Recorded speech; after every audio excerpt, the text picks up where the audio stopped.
এবার এক দাসী লুকিয়ে মাংস এনে খাচ্ছিল। এই সময় রানীমাকে আসতে দেখে ভয় পেয়ে পালাতে গিয়ে তার হাত থেকে মাংস পড়ে যায় নৈবেদ্যের থালায়। এদিকে রানীমা এসে দেখেন মাংস। এদিকে আড়াল থেকে রানীমার হাতে মাংস দেখে রাজমাতা রাজার কাছে নালিশ করতে যান। আমায় রক্ষা করো, অপমান থেকে আমায় বাঁচাও।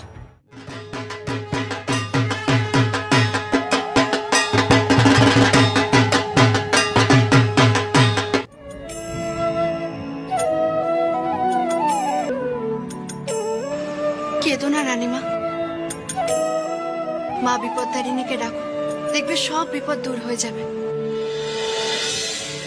হে মা বিপদতারিণী, বাঁচাও আমাকে, বাঁচাও। রানী